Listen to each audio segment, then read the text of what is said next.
For 10 years, I woke up every morning knowing a little girl down the hall depended on me for everything. I was there for her first day of school, for the nights she couldn't sleep through a fever, for the moments she cried because other kids had both parents waiting after class. I wasn't her biological mother, but I loved her like she was my own, and I believed that love was enough to hold us together. Then, just days before Christmas, my phone lit up with a message from my sister, the woman who had left me to raise her child. It wasn't long or complicated, but the words cut through me in a way I can't forget. And in that moment, I realized this wasn't going to be about one holiday. This was the first move in a fight for the only family I had left. It was barely light outside when my phone buzzed on the nightstand.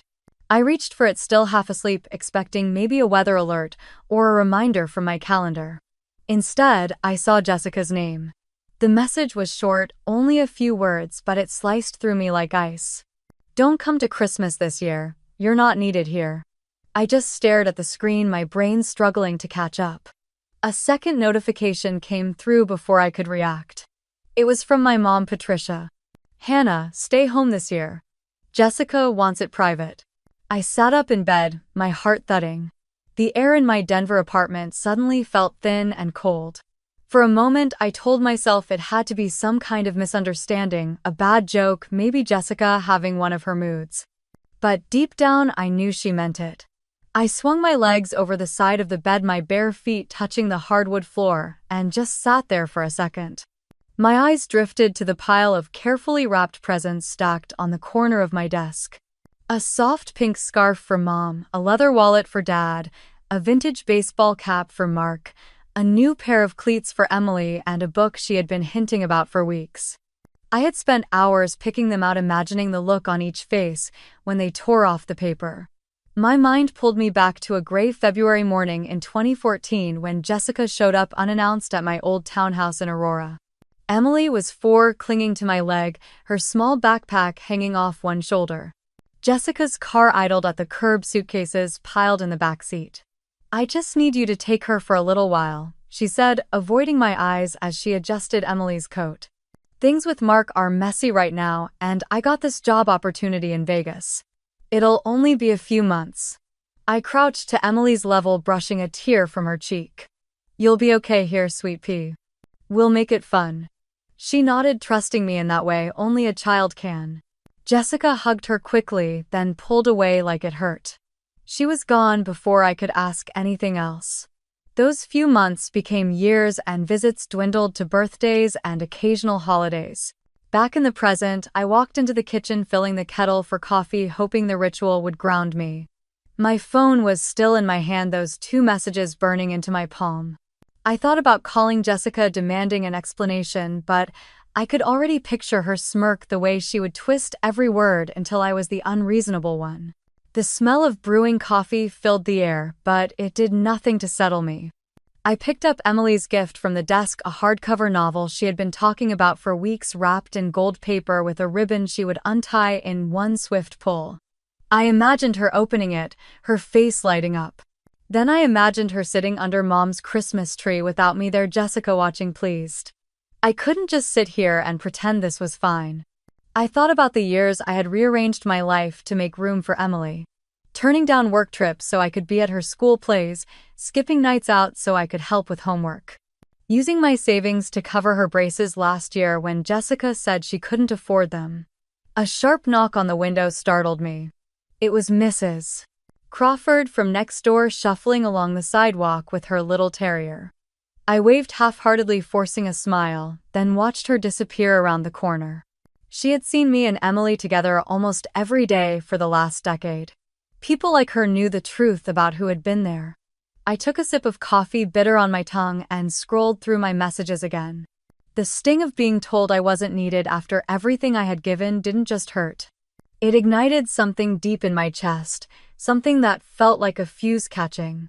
Emily wasn't just some relative I bought presents for, she was family in the truest sense. And if Jessica thought she could erase that with a few texts and a smug smile, she had no idea who she was dealing with.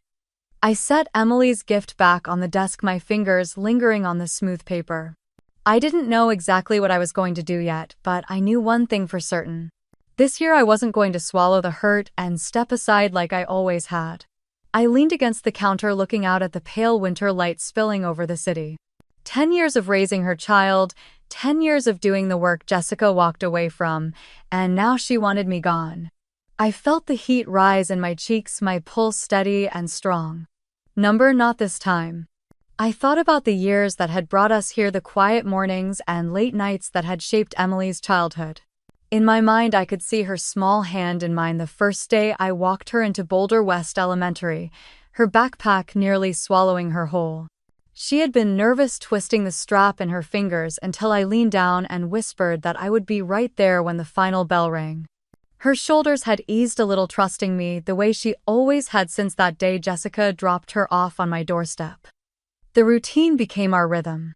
I drove her to school before heading to client meetings, packed her lunches with little notes tucked between the sandwiches and apple slices.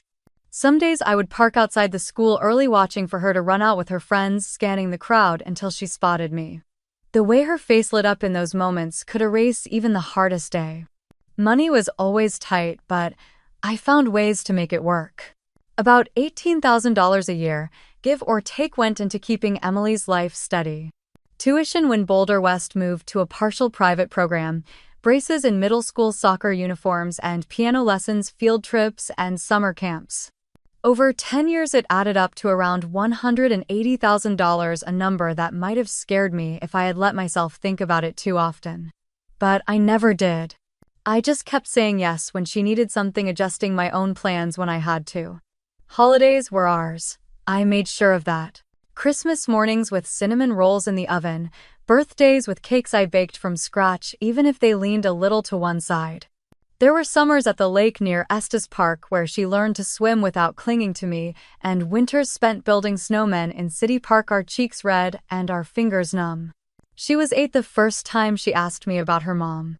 We were in the kitchen on a rainy Saturday making pancakes while the smell of syrup filled the air.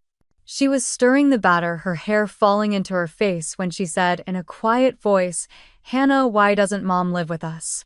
I paused, the spatula in my hand hovering over the pan. I wanted to tell her the truth, that Jessica had chosen herself over her daughter, but I couldn't put that on her shoulders.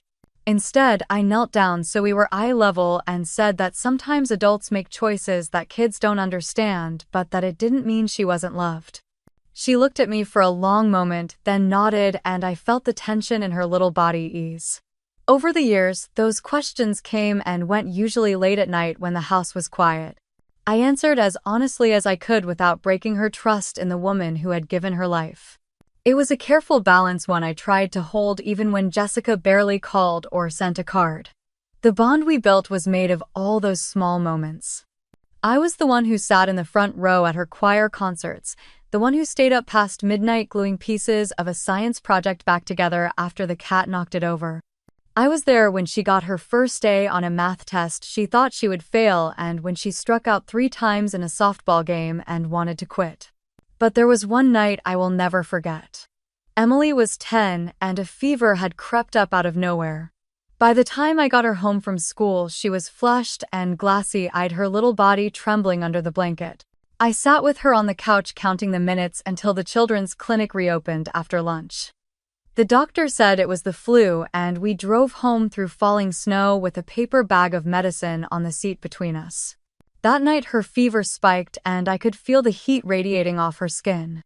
She tossed and turned, murmuring in her sleep, and every time she stirred I was there with a cool washcloth, coaxing her to sip water, murmuring that she was safe. The hours blurred into each other. I watched the numbers on the clock change while the rest of the city slept. Somewhere around dawn, she opened her eyes and whispered my name, and I knew she was coming back to me. Moments like that were the reason I never saw myself as just an aunt. I was her person. The one she reached for when she was scared, the one she trusted to make it better. Even now, standing in my kitchen with those cruel messages still fresh on my phone, I could see the years stretched out behind us like a road only the two of us had walked. Jessica had missed it all, every scraped knee, every parent-teacher meeting, every whispered secret before bedtime. I set my coffee mug down and glanced at the gold-wrapped book on the desk. Emily had earned every page of it with the way she had grown into a smart, kind young woman despite everything. The winter light was fading fast that afternoon, the sky turning the color of steel, and I found myself wondering what Emily was doing in that moment. Was she in her room reading the latest novel I had bought her last month, or was Jessica already trying to rewrite the story of the last 10 years? The thought made my jaw tighten. Whatever was coming, I would be ready. I had been ready for 10 years without even knowing it. And I was not about to let someone who had been absent rewrite what we had built together. It started in late October, just as the leaves in Denver were turning gold and the mornings carried that sharp bite of winter. I was walking up to Boulder West to pick Emily up from her after-school club when I saw a familiar figure leaning casually against the brick wall near the entrance. Jessica was dressed in a fitted coat, her hair styled like she had just come from a salon, holding a glossy shopping bag in one hand. Emily spotted her before she saw me. She froze for half a second, then walked over slowly. Jessica crouched down with an exaggerated smile and pulled out a pair of brand-new designer sneakers. They were the kind of shoes that cost more than a month of groceries. Emily's face lit up, but there was confusion in her eyes too, like she was trying to connect this woman in front of her with the mother she barely knew. I kept my distance watching them talk. Jessica glanced over Emily's shoulder and saw me, her smile tightening just a little before she turned back to finish whatever she was saying. She handed Emily the bag, kissed her on the cheek, and walked away toward a silver SUV I didn't recognize. Over the next few weeks, it became a pattern. Jessica showing up at school, sometimes with coffee for the staff, sometimes with little gifts for Emily. I knew enough to see it wasn't just about reconnecting. She was making herself visible. One chilly Friday afternoon, I ran into Mrs. Garrison, one of Emily's teachers, in the parking lot. She hesitated before speaking, like she wasn't sure she should say anything, then mentioned that Jessica had been chatting with several parents in the hallway. According to her, Jessica talked about how much she had missed being part of Emily's daily life, how hard it had been to be away, and how she was hoping to bring her back home soon. The words sat heavy in my stomach. Bring her back home. It sounded like Jessica was rehearsing a story, laying the groundwork for something bigger. A few days later, Linda from next door knocked on my apartment door. She was bundled in her winter coat, cheeks pink from the cold, and she wasted no time once I let her in. I was at the grocery store this morning, she said, and I ran into this woman who looked a lot like your sister. She was talking to a couple of moms in the produce section.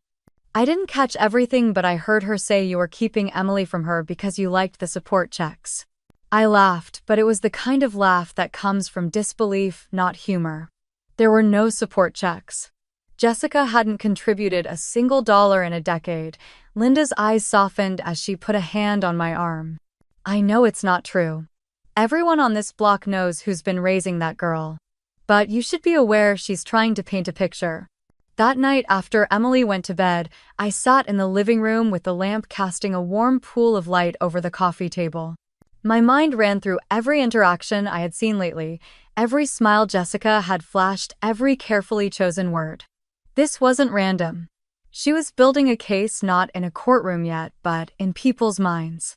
The next time I picked Emily up, I caught Jessica in another subtle move. She was talking to Mr. Alvarez, whose son was in Emily's math class. I only caught fragments as I approached, something about wanting to be more involved and how difficult it was when others made it hard to see your own child. Mr. Alvarez looked uncomfortable, shifting from foot to foot, and when he saw me, he gave a polite nod before making an excuse to leave. Emily bounded over, holding a small gift bag. Inside was a charm bracelet with tiny silver hearts. It was beautiful, but my chest ached knowing it came with strings. Emily thanked her mom, and Jessica's eyes met mine for a brief moment, full of something sharp and unspoken. Driving home, Emily chatted about school and the gifts, unaware of the storm gathering around us. I kept my voice light, asking questions about her day, but my hands gripped the steering wheel a little tighter. By mid-November, the sightings had increased. Jessica at the school carnival, Jessica in the hallway after parent-teacher conferences, even though she wasn't scheduled for one, Jessica dropping off hot chocolate for the staff. I could feel the circle tightening, like she was trying to crowd me out without ever saying my name. Linda continued to keep me updated. She had a knack for being in the right place at the right time, and twice more she overheard Jessica making comments about me that were just vague enough to pass as concern. Each time Linda would shake her head, her voice full of quiet anger. "She's planting seeds, Hannah. The question is, what is she hoping will grow?" One evening, I was in the kitchen prepping dinner when my phone buzzed. It was a message from Mrs. Garrison. She wanted to let me know she had been asked by Jessica if she would write a statement about how much Emily missed her mother. Mrs. Garrison had declined, but the fact that Jessica was fishing for that kind of support made my pulse quicken. I didn't respond right away. Instead, I looked over at Emily sitting at the table, hunched over her homework, a pencil tucked behind her ear. She glanced up and smiled, and in that moment I knew I couldn't let Jessica's narrative take root. The first snow of the season came the next morning, covering the city in a thin white blanket. As I watched it fall from the window with my coffee in hand, I thought about the careful way Jessica was stepping back into Emily's world. It wasn't about love or redemption, it was about control. And I was going to have to decide how to meet her without letting Emily get caught in the crossfire. Patricia called on a Wednesday afternoon, her voice overly warm, the kind of tone she used when she wanted something. She said she was making a big Sunday dinner and that it would be nice for the whole family to be together before Christmas. I almost said no without thinking, but she mentioned Emily would be spending the night at a friend's house after a birthday party, so it would just be the adults. She insisted it would be good for us to talk. Against my instincts, I agreed. Sunday came with a sky the color of pewter and the road slick from melting snow. I drove the 40 minutes to Aurora, gripping the steering wheel tighter than necessary. My parents' split-level home sat at the end of a quiet cul-de-sac, wreath on the door, the driveway shoveled clean. For a moment, I sat in the car, engine idling, staring at the warm light spilling from the front windows. Inside, Patricia met me with a quick hug that didn't quite land. The smell of pot roast and rosemary filled the air. Jessica's new camel-colored coat hung neatly on the rack, and next to it a designer handbag rested on the table by the stairs like a silent announcement of her return. Mark stood at the kitchen counter, his hands in his pockets, offering a small nod when he saw me. We gathered in the dining room where the table was set with Patricia's good china, the kind she only brought out for holidays or when she wanted to make a point. Jessica was already seated, swirling wine in her glass. She greeted me with a practiced smile. Dinner began with small talk. Patricia commented on how much snow Boulder had gotten. Jessica asked about traffic on the highway. Mark mentioned a new project at work. I answered when spoken to, keeping my tone even. The clink of cutlery and the occasional scrape of a chair were the loudest sounds in the room. Halfway through the meal, Patricia leaned back in her chair, looking at Jessica with a fondness that made my stomach turn. "It's so good to see you getting stable again," she said. "You've been working hard, and I think it might be time to start thinking about Emily coming back home to her mother." The words landed like ice water. I set my fork down slowly. "Emily is home, Mom. She has been for 10 years. Jessica's lips curved into a smirk. "Hannah, do you honestly think you're her mother?" I felt my pulse quicken. "I've been the one raising her, Jess. Every school drop-off, every doctor's visit, every scraped knee and fever. Where were you when she needed someone to help her with homework, or when she had that asthma scare in 3rd grade?" Jessica shrugged, her earrings catching the light.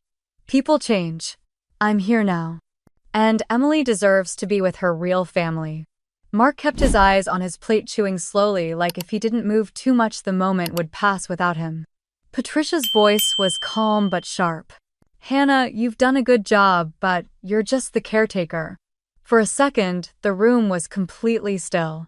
Even Jessica's smugness faltered before she glanced down at her plate, hiding a flicker of something I couldn't place. I pushed my chair back, the scrape of wood on wood cutting through the silence. "If that's what you think, then there's nothing more to say." Patricia opened her mouth, but I was already walking toward the hallway. Jessica's voice followed me, low and almost taunting. "See you at Christmas." I grabbed my coat and stepped out into the cold. The air was sharp against my skin, snow crunching under my boots. My breath formed small clouds as I walked to the car, refusing to look back. The drive home was a blur of headlights and icy roads. I replayed the conversation in my head, every word from Patricia like a stone in my chest. Just the caretaker. 10 years of birthdays, holidays, parent-teacher conferences, and late-night fevers reduced to a job title I never asked for. When I got back to my apartment, I hung my coat and stood in the kitchen, the quiet pressing in around me. I thought about Emily's laughter, the way she called out for me when she had a nightmare, the notes she left on the fridge. I thought about how Jessica had been gone for most of her daughter's life, and now she was back wearing expensive clothes and acting like history didn't matter. I poured a glass of water, my hands still trembling. I knew this wasn't going to stop at dinner conversations or passive-aggressive comments. This was a warning shot. Jessica was laying the groundwork, and Patricia was already taking her side. The realization settled in like a weight. They were preparing to push me out, to erase the years I had poured into raising Emily. And if I didn't act, they might succeed. I turned off the kitchen light and stood in the dark for a long moment, listening to the hum of the refrigerator. I could almost hear Emily's voice in my mind, asking me to braid her hair before school or telling me about the book she was reading. I thought about what it would mean for her to be caught between loyalty and pressure, between the life she knew and the one Jessica wanted to force on her. By the time I went to bed, my mind was clear. This wasn't just about defending myself anymore. It was about protecting Emily from being treated like an accessory in someone else's redemption story. That night, I slept lightly. The image of Jessica's smile at the dinner table burned into my mind. It wasn't the smile of a mother trying to reconnect. It was the smile of someone who thought she had already won. By the next afternoon, I was sitting in Rachel Hayes' office, the faint scent of lemon polish in the air and the sound of the heater humming against the cold outside. Rachel had been my neighbor years ago, before she moved her practice to a small building downtown. She was the kind of person who could make you feel calm even when you were walking into the middle of a storm. I told her everything. The dinner, the way Jessica had been easing her way back into Emily's life, and the feeling in my gut that this was leading somewhere I couldn't ignore. Rachel listened without interrupting, her pen moving across a yellow legal pad in quick, neat lines. When I finished, she set the pen down and folded her hands. "Hannah, if she's planning to go after custody, we need to be proactive. Do you have documentation of the last 10 years? Anything that proves you've been Emily's primary caregiver?" I pulled a large envelope from my tote and spread the contents across her desk. School enrollment contracts with my signature. Tuition receipts from Boulder West. Pediatrician records listing me as the emergency contact. Health insurance claims. Photographs from birthdays, school plays, summer camps. Even the receipt for the nebulizer Emily needed during that asthma scare. Rachel examined each item carefully, her eyes narrowing in thought. This is good. It paints a very clear picture of who has been there day in and day out. But I need to be honest with you. If Jessica retained an attorney, especially one who specializes in contested custody, she's not doing this on a whim. I felt my shoulders tighten. You think she's serious? I think she's preparing for a fight. I tried to steady my breathing while Rachel gathered the papers into neat stacks. "Hannah, have you heard of Thomas Baird?" The name didn't ring a bell. Number. Should I have? He's one of the toughest family law attorneys in the state. Known for winning high-profile custody disputes even when the odds looked impossible. If that's who she's hired, you need to understand that he will look for every weakness in your position. Any gaps in documentation, any suggestion that you overstepped without formal guardianship. The word overstepped made my stomach turn. I never took Emily from her. Jessica left her with me. Rachel nodded slowly. I believe you. But court isn't always about the truth in the way we think it is. It's about what you can prove and how your story is framed.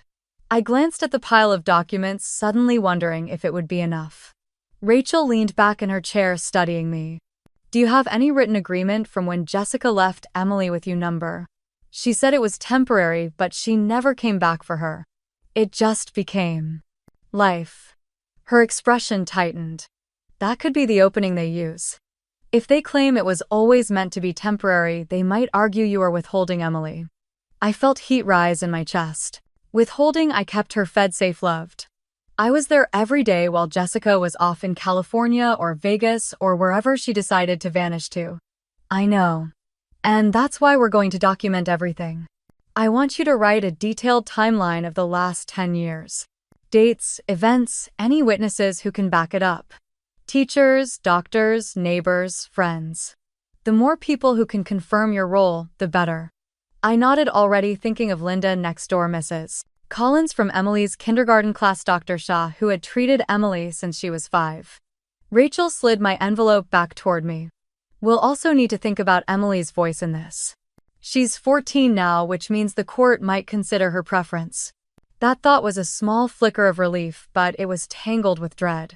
I didn't want Emily caught in the middle, forced to choose in front of strangers in a courtroom. As I stood to leave, Rachel walked me to the door. One more thing, Hannah.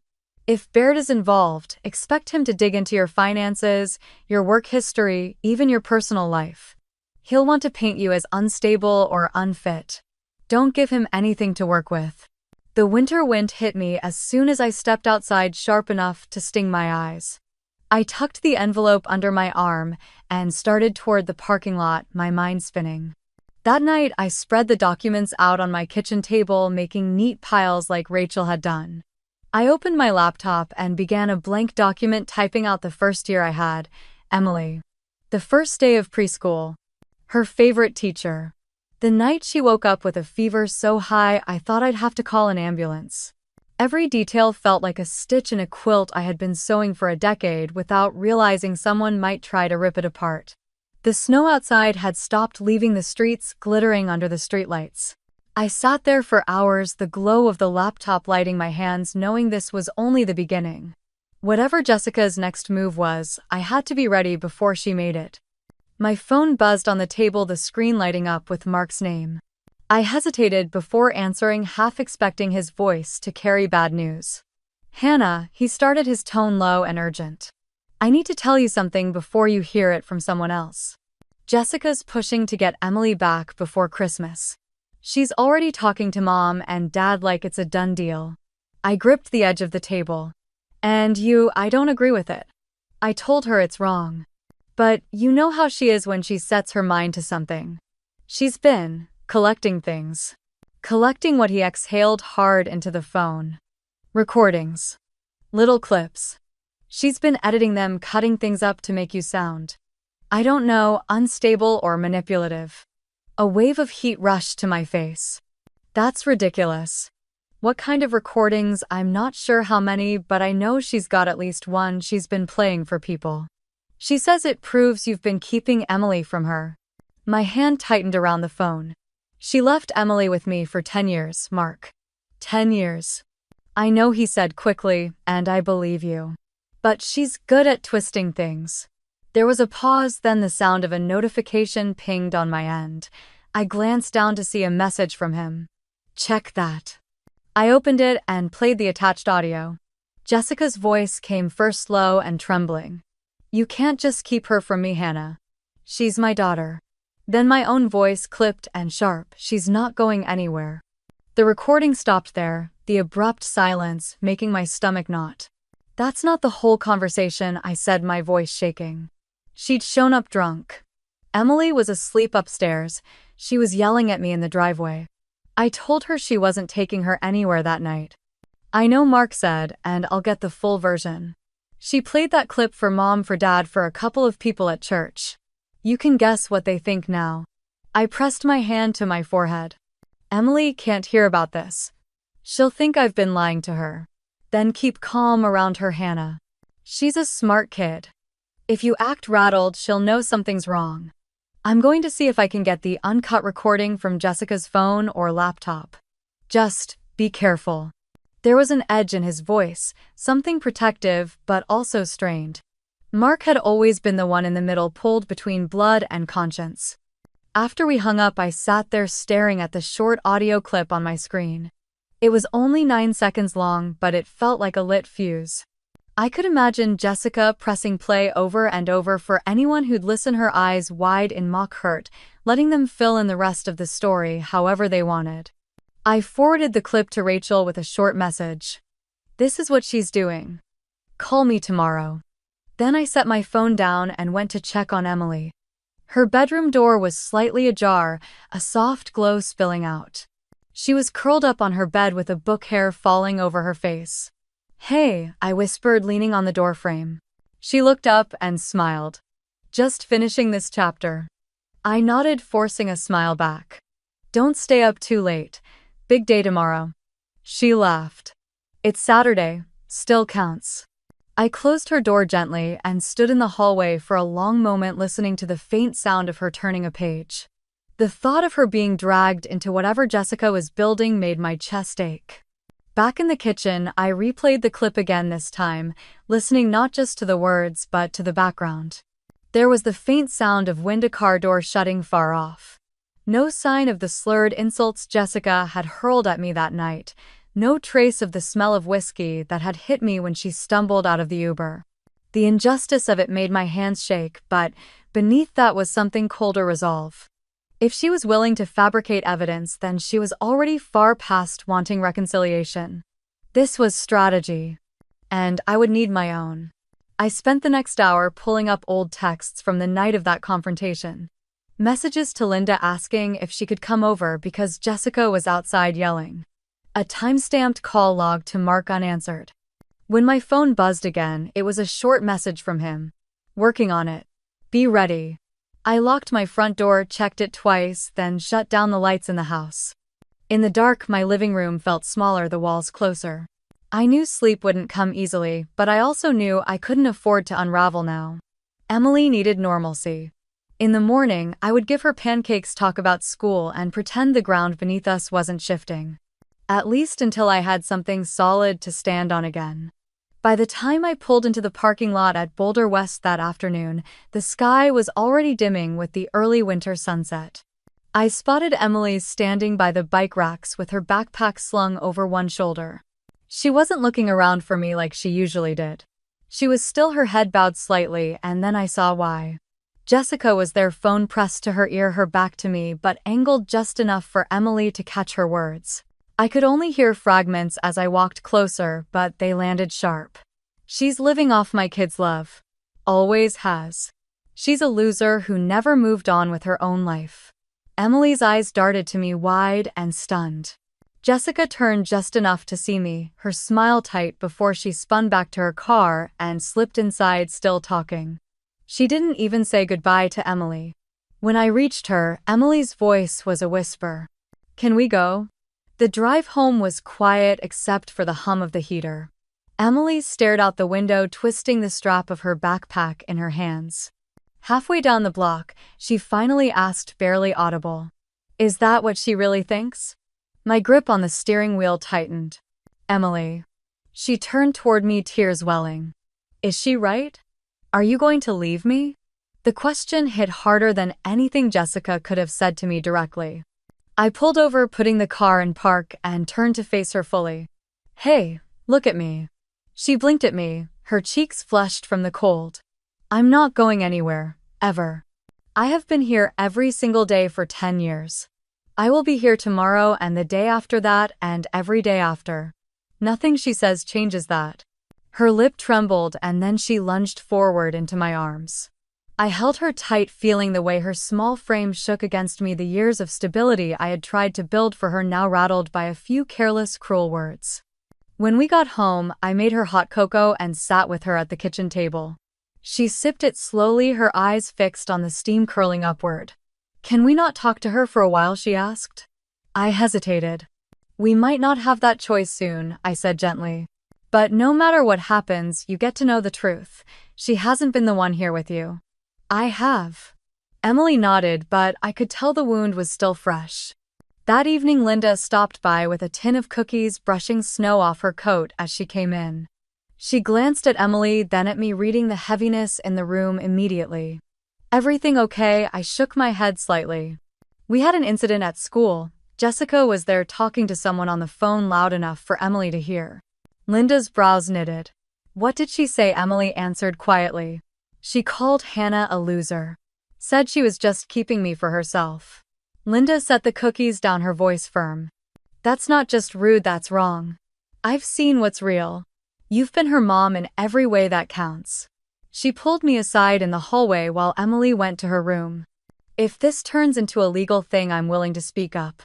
I've been next door all these years. I've seen the mornings, the school drop-offs, the sick days. I can tell them exactly who's been raising her. A knot in my chest loosened slightly. Thank you, Linda. That means more than I can say. After she left, I went to Emily's room.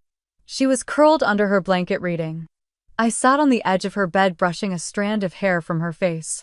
You know, I told her when people say hurtful things, it's usually because they want to change the way others see something. Or someone. It doesn't make it true. She looked up at me, her voice soft. I just don't get why she'd want to hurt you. Sometimes it's not about me. Sometimes it's about her. Emily reached for my hand under the blanket. Promise you won't let her take me. I squeezed her fingers. I promise. Later that night, when the house was quiet, I sat at the kitchen table with a notebook jotting down every date, every moment, every detail I could remember about Emily's life with me. Not just for Rachel, but for myself. Proof in my own words of the truth Jessica was trying to rewrite. Through the window, the snow had started again, tiny flakes swirling in the light from the street lamp. Somewhere down the block, a car door slammed, a muffled sound in the still air. I closed the notebook, my resolve sharper than it had been that morning. Whatever came next, I knew I wasn't standing alone.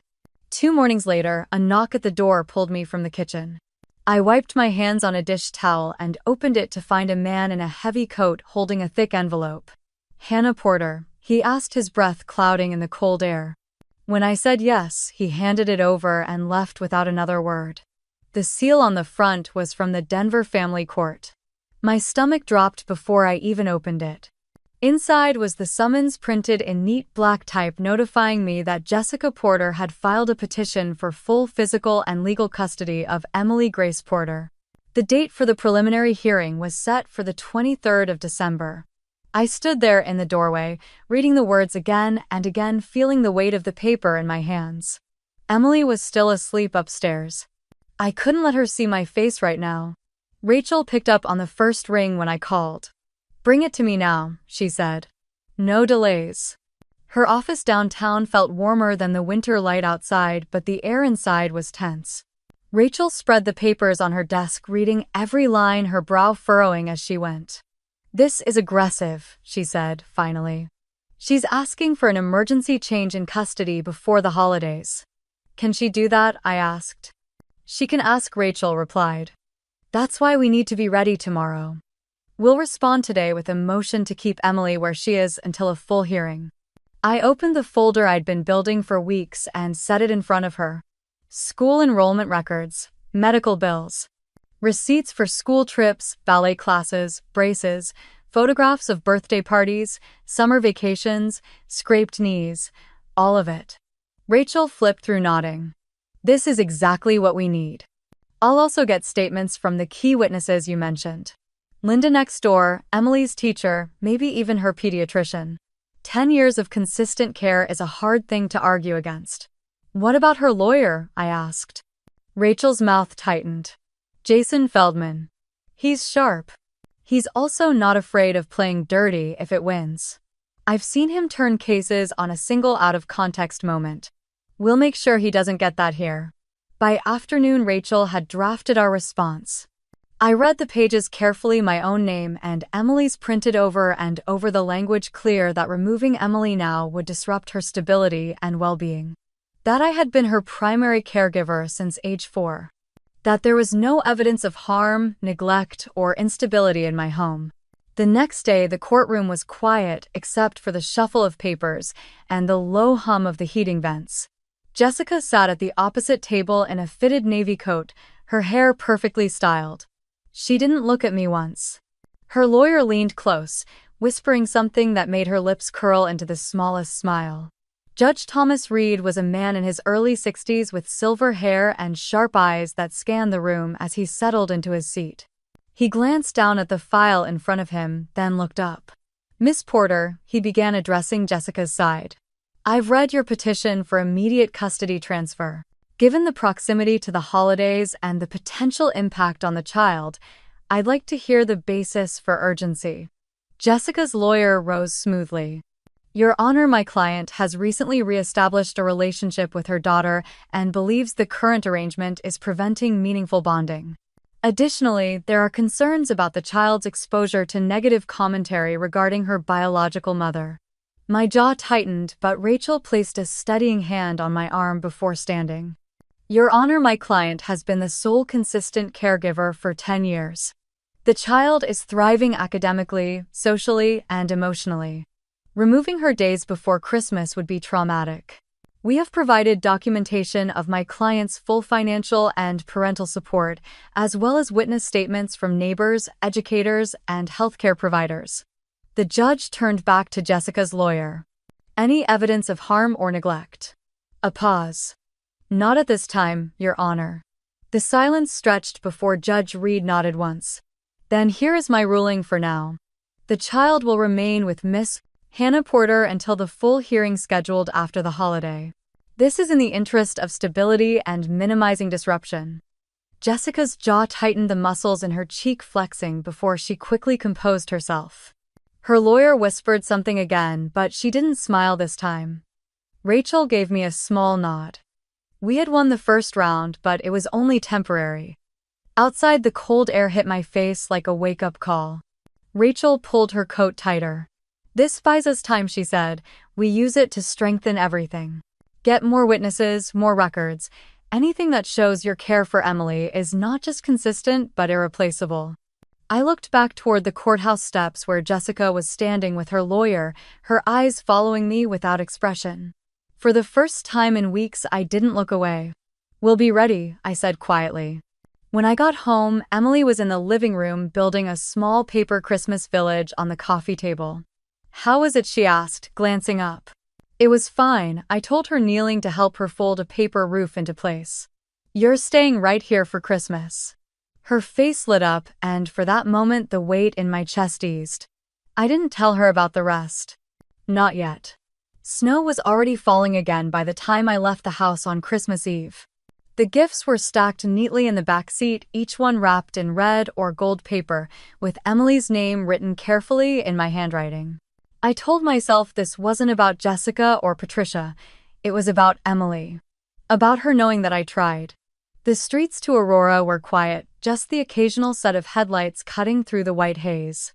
When I pulled into my parents' driveway, the house glowed with warm light, every window framed with garlands and twinkling bulbs. For a moment, I imagined Emily running to the door, her arms around me, the smell of cinnamon from the kitchen. I knocked twice, balancing the heaviest bag on my hip. Footsteps approached, slow and deliberate. The door opened only enough for Patricia to stand in the gap. She didn't smile. Her coat was still buttoned, as if she had been waiting for me. Jessica doesn't want you to come in, she said, her voice even. I shifted the bag against my side. Mom, it's Christmas Eve. I'm not here to make trouble. I just want to give Emily her gifts. She shook her head once. She's with her mother tonight. You can see her after the holidays. Behind her, I caught movement. Jessica appeared, stepping into the light. Her hair was curled perfectly, her makeup just enough to look effortless. Her eyes swept over me, down to the snow melting on my coat, then back up with a smile that didn't reach them. You really don't get it, do you? She said lightly. You're a loser, Hannah. We don't need you. The words landed harder than I expected, maybe because she said them so casually, like she was commenting on the weather. I didn't answer. I just stared at her, trying to read if there was any part of her that regretted it. There wasn't. Patricia's hand tightened on the doorframe. You should go, she said. Something in me wanted to push past them to find Emily and take her home with me. But then, in the far corner of the living room, I saw her. She was standing by the window, her small hands resting on the sill, watching. When our eyes met, her lips moved in a silent hi, and she lifted her hand just slightly. The lights from the Christmas tree reflected in her eyes, making them shine in a way that broke something inside me. I took a breath, swallowed everything I wanted to say, and nodded to her. She pressed her palm to the glass for a second before disappearing from sight. Turning back to Patricia and Jessica, I said quietly, tell her I love her. Then I stepped off the porch. The wind had picked up, swirling snow into the air so thick I could barely see the car. My boots sank into the fresh powder each step, leaving a trail that the wind quickly erased. The cold bit through my coat and gloves, and by the time I reached the car, my fingers were stiff and my cheeks burned. I set the bag of gifts in the passenger seat, shut the door, and sat there with my hands on the steering wheel. The warmth from the vents hadn't reached me yet.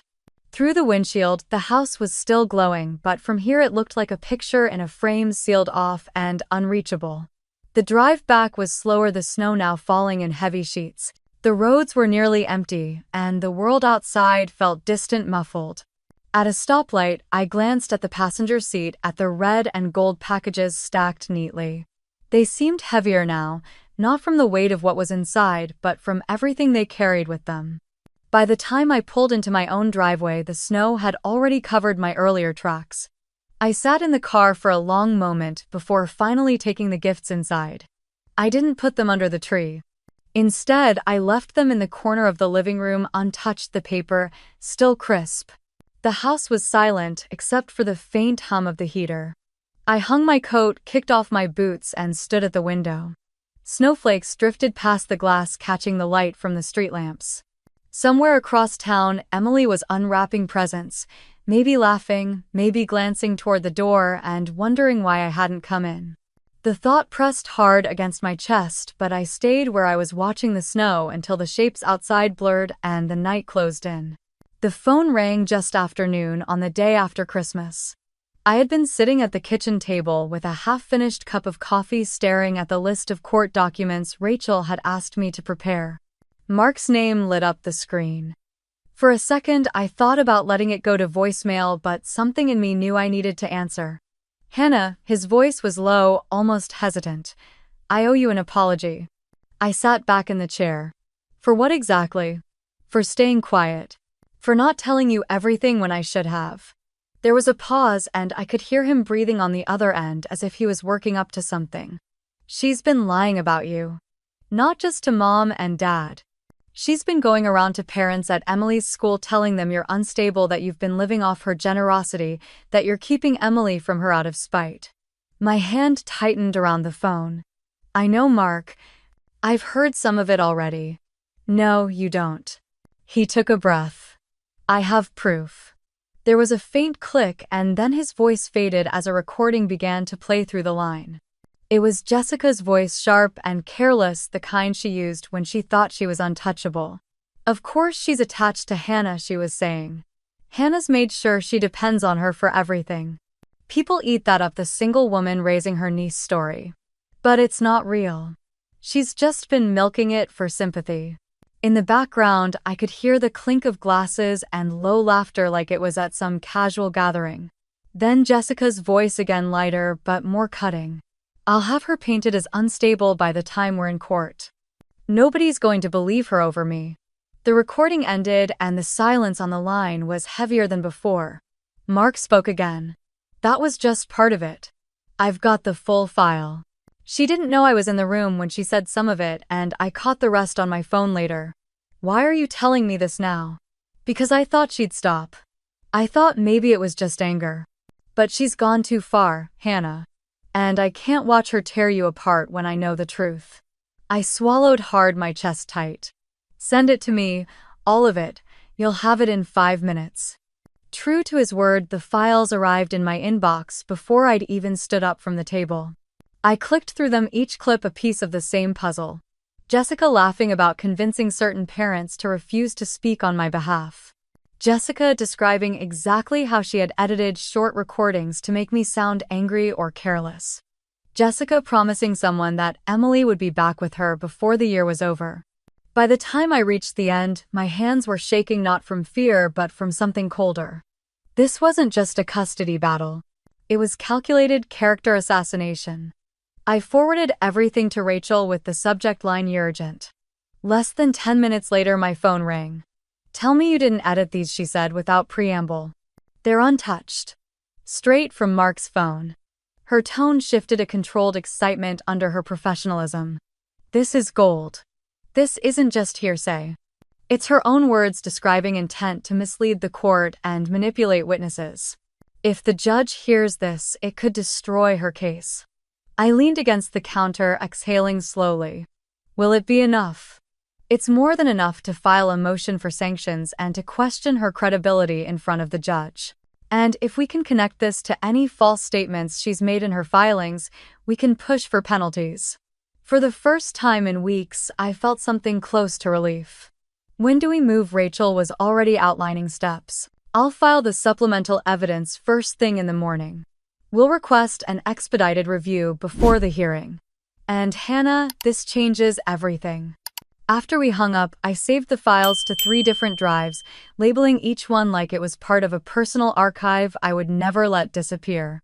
Outside, the snow was still piled high from the storm, the streets slick and quiet. Mark texted me once more. "I'm sorry it took me this long. I hope this helps." "It does," I typed back. "More than you know." I set the phone down and stood at the window watching a single car inch its way down the icy street. The weight in my chest hadn't gone, but it had shifted. No longer just heaviness, it was focus, sharp and certain. For the first time since Jessica's text on the 22nd, I knew the next move was mine. And it was going to be stronger than anything she expected. The courthouse in downtown Denver smelled faintly of old paper and winter air that clung to everyone's coats. I walked in beside Rachel, the sound of my boots on the tile sharper than I expected. She carried the files like they were a weapon, her expression calm but edged with purpose. We checked in with the clerk, then took our seats at the petitioner's table. Jessica was already there, her hair perfectly styled, her suit too crisp, and her smile aimed at the judge's bench even though the courtroom hadn't come to order yet. When Judge Reed entered, the room shifted. He was tall, silver-haired, with the kind of voice that made silence fall fast. He called the case number and read out our names, then motioned for Jessica's attorney to begin. Jessica leaned forward, her tone sweet but loud enough to carry. She told the court I had intentionally blocked her from seeing Emily, that I refused phone calls, changed schedules without notice, and badmouthed her to keep Emily close. She spoke about missing years she could never get back, tears forming at the edges of her eyes like they had been rehearsed. Rachel didn't flinch. When it was our turn, she stood and asked permission to present evidence. The judge nodded. Rachel placed the first binder on the table and opened to a series of attendance records from Boulder West Elementary. Each page showed my signature for drop-offs, my name on emergency contacts, my payments for field trips and lunches. She moved to Emily's medical records signed by doctors over the past decade, noting my presence at every exam and vaccination. Then came the photographs. Emily in a Halloween costume holding a science fair ribbon standing beside me at the school's winter concert. Rachel let each one rest on the display stand long enough for the judge to see, then moved on. Linda was called next. She stepped to the witness stand in her wool coat, her voice steady. She told the court how she had seen me take Emily to school almost every day, how Jessica was absent for birthdays and holidays. She mentioned the time she overheard Jessica telling another parent that I was only keeping Emily for the financial help, and how it wasn't true. The teacher, Mrs. Collins, followed. She confirmed Jessica's absence from parent-teacher conferences, school plays, and reading nights. She said Emily often spoke about me as the person who helped with homework, packed lunches, and showed up when it mattered. Then Mark was called. I watched him walk to the stand, his shoulders squared. His eyes flicked toward Jessica once, then he faced the judge. He told the court he had seen Jessica leave Emily with me in 2014 without a plan, that she had rarely checked in, and that she had only started showing up again in the past few months. Rachel approached the bench with a flash drive. She requested permission to play recordings entered as Exhibit 14. The judge allowed it. Jessica's voice filled the courtroom, the same clips Mark had sent me describing her plan to make me look unstable and manipulate other parents. The sound of her laughing after each statement cut through the air. I didn't look at her, but I could feel her body stiffen across the room. When the recording ended, Judge Reed leaned back, his face unreadable. He asked Jessica's attorney if they had a rebuttal. The man shuffled papers, muttered about context, and tried to suggest the recordings were incomplete. Rachel reminded the court that these were Jessica's own words, unedited, confirmed by a direct witness. The judge asked Jessica if she wished to address the evidence. She hesitated, then said the recordings were private conversations taken out of context, that she was just venting. Judge Reed's gaze didn't waver. After reviewing the binders and notes, he spoke slowly, his tone even but carrying weight. Miss Porter has provided clear and consistent evidence of continuous care and financial support for Emily over the past 10 years. Miss Simmons, you have not demonstrated that your allegations are true. Furthermore, the recordings presented indicate an intent to misrepresent facts and to undermine the other party's credibility. The silence was so sharp I could hear someone shift in the back row. Given the child's established stability and best interests, Judge Reed continued custody will remain with Miss Porter. Miss Simmons will have visitation rights supervised by an approved third party until further review by the court. Jessica's mouth opened, but her attorney touched her arm. Rachel nodded once beside me, a quiet satisfaction passing between us. I kept my eyes on the judge as he finalized the orders and set a review date for 6 months later. When we stepped outside, the cold hit like a wall. The wind carried the smell of snow, the street below wet from where the ice had begun to melt. Rachel closed her case file and looked at me. "You did it," she said. I shook my head slightly. "We did it." Emily's face came to mind, bright and safe. The fight wasn't over in the bigger sense, but, for now, the weight I'd been carrying since Jessica's text had finally eased. A week later, the snow had softened into slush along the curbs, and the air over Denver felt lighter, like the city had taken a breath. I spent the morning stringing white lights around the bookshelf and setting out plates on the coffee table. The tree in the corner still held its shape, a little drier, but it smelled faintly of pine when I brushed the branches. On the rug sat the red and gold packages I had carried back from Aurora and refused to open alone. Tonight they would belong to the room again. Tonight we would have our Christmas. Emily padded out in wool socks, hair in a messy bun, cheeks pink from the cold I had let in when I cracked a window. She held a small wrapped box behind her back and tried to hide a smile which only made her grin wider. She asked if she could be in charge of the playlist, and I told her she already was. She queued up old favorites, the kind we played when she was small, and danced in the living room until we were both out of breath. By late afternoon, Mark arrived with a casserole dish that steamed up the entryway and smelled like roasted garlic. Linda was right behind him with a tin of ginger snaps still warm from her oven. Rachel came last, carrying a paper bag with sparkling cider and a small poinsettia that she said needed a good home. For a moment, they all stood in the doorway at once, stamping snow from their boots, talking over each other, moving toward the kitchen like they had done this 100 times. We ate straight from the coffee table, knees tucked under us, napkins balanced on our laps. Mark told Emily that the sledding hill over in City Park looked perfect and that they would go next weekend if the snow held. Linda bragged gently that her grandson would be jealous of Emily's new piano pieces and that she expected a concert by New Year's. Rachel kept the conversation easy and normal, steering it away from courtrooms and filings and all the things we had carried through the past month. When it was time for gifts, I nodded at the stack in the corner. Emily knelt in front of them, reading the tags with a solemnity that made my heart swell. She opened the cleats, first running her fingers over the stitching, then the hardback novel she had been hoping for since September. She thanked me without words, the way she always had a hug around the neck that lingered a second longer than usual. She handed Linda a small candle she had picked out and told Mark she appreciated the sledding plan as if it were a wrapped present. Then Emily reached under the couch and pulled out the small box she had hidden that morning. She pressed it into my hands and told me I had to open it first, and I had to do it carefully. I peeled the paper back and lifted the lid. Inside was a wooden frame with a photo I knew in an instant. It was the first day of kindergarten at Boulder West. Emily was 5 and wearing a backpack that nearly touched the backs of her knees. I was crouched beside her with my arm around her shoulders. Her smile was all teeth and hope. Mine looked a little terrified and a lot in love. My throat closed before I could speak. Emily said she had found the picture in a box in the bedroom and took it to a print shop with her allowance. She said she wanted it in the living room because it was the beginning of everything. I pulled her close and breathed in the mixed scent of cocoa and winter air in her hair. I told her the beginning was my favorite part, but that this was good too. The room went quiet in the way rooms do when people are trying not to cry. Mark shifted on the couch and cleared his throat. He said he was grateful I had picked up the phone the day after Christmas, and that he was sorry for the years he let silence do the talking. He said he would follow the court order and make sure Emily felt safe every time she saw him. He told her he wanted to earn back trust, and that he knew it would take time. Emily listened and nodded and then leaned into my shoulder like a small anchor. Rachel raised her glass of cider and said she preferred quiet victories to loud ones. Linda laughed and said quiet victories tasted better too. The laughter loosened something in all of us.